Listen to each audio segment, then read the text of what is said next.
Morning all. Today is Tuesday the 24th of October, and I'm going to give you what I hope is an intelligent person's breakdown of the BBC News on Hamas, Gaza, Israel and Palestine. So on the front page there is an article titled "Mum is well and keen to share information, says daughter of freed hostage."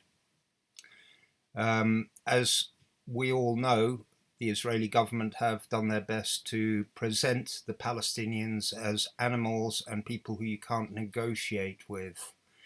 And of course, yesterday they aired some horrific footage. I don't know if it's real, I haven't seen it myself, but they freed body cam footage of the attacks.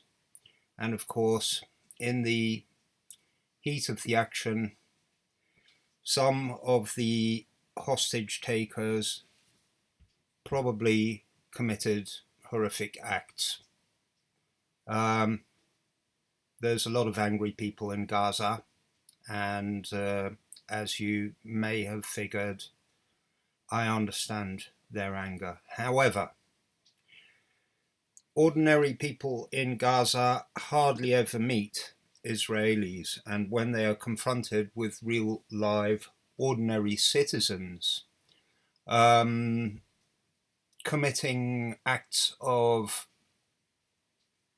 horror against them is much more difficult. And of course, many people in Gaza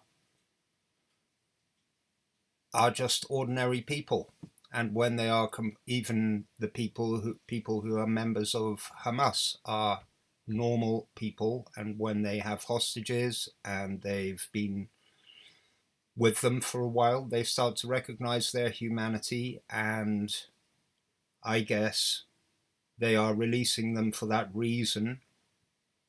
I don't see any connection between the release of hostages and the relentless Israeli bombing of Gaza. I would say that probably the hostages might even have been released sooner if Israel hadn't been bombing this relentlessly, because it was dangerous to release the hostages. However, it seems that the higher-ups in Hamas are on their way to releasing the hostages. Now, let's think for a while about this, because Israel has been taking Palestinians prisoner for a very long time, including young children, and it has been keeping them imprisoned for many, many years, torturing them, etc., etc. All of this is legitimate according to Israeli law. The judiciary is involved.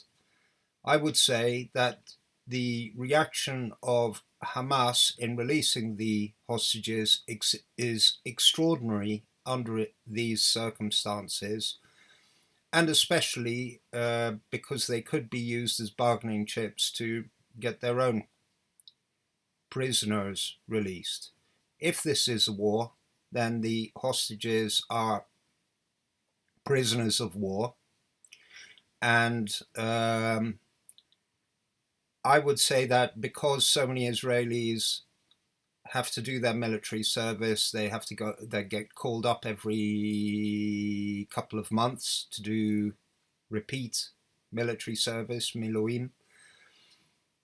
Many of those that Israel refers to as civilians have done military service. They are, therefore, military. They're not civilians. And to me, the whole picture that the Israeli public relations apparatus is trying to paint of Palestinians as animals and Israelis as the most humane army in the world is simply ridiculous. That is my message for this morning, and I hope some people will pick up on this and give it a good think. Have a nice day.